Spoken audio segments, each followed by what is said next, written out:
Сәлеметсіздер ме, құрметті студенттер? Бүгінгі біздің тәрбие сабағымыздың тақырыбы салауатты өмір салты.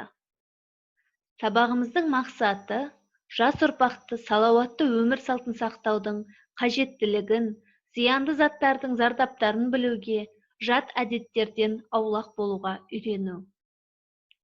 Салауатты өмір сүрудің мақсаты ол қазіргі кезеңдегі қоғамның әлеуметтік, экономикалық дамуында орын алып отырған қиындықтарға қарамастан, салауатты өмір сүрудің мемлекеттік жүйесі түпкілікті, жалпы адамзаттық рухани байлықтарға негізделуі тиіс. Ол жеке бастың үйлесімді дамуына, денсаулықты нығайтуға, адамдардың тіршілік үшін белсенділігін арттыруға ықпал жасауда өзінің басты мақсаты етіп алуы керек.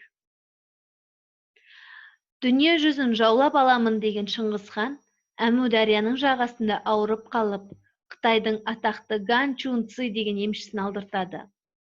Жарық дүниені қимаған Шыңғыс хан мәңгілік өмір сүруді жүзеге асыратын қандай дәрің бар деп сұрапты. Сонда емші, өмірде уақытша ғана болуға арналған дәрі бар, ал мәңгілік өмір сүретін дәрі жоқ депті.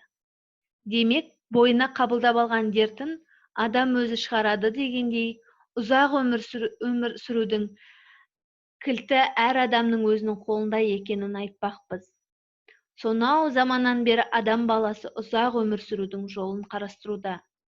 Кезінде осы қағиданың негізі болған Аристотельдің іліміне сүйенсек, жанды дене қозғалмаса өледі деген тұжырымдамасы сол дәуірден бері адамзаттың ұзақ өмір жасауының, яғни салауатты өмір сүрудің негізгі ілімі болып табылады.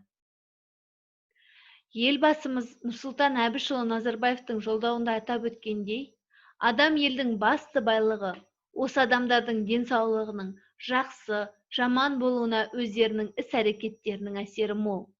Және де біздің елбасымыз 2002 жылды денсаулық жылы деп те жариялаған болатын. Еліміздің болашағы жастардың қолында. Сондықтан әр жас ұрпақ өз денсаулығын ойлауы керек. Ей болашақ ұланым, болашағы қазағымның, сендерсіңдер деп білемін. Балғынды жас болашақ, мен сендерге сенемін. Салауатты өмір салтын ұстану үшін мына шарттарды орындау керек, яғни зиянды әдеттерден аулақ болу, әлеуметтік тұрмысты жақсарту, күйзелісті болдырмау, денсаулықты сақтау, нығайту, спортпен шұғылдану, бос уақытты тиімді пайдалану, сапалы тамақтану және жеке бас гигиенасын ұстану. Денсаулықтың достары деп біз спорт, таза ауа, көңілді жүру, дұрыс ұйқы, демалу, тазалық, дұрыс тамақтану, шынығу.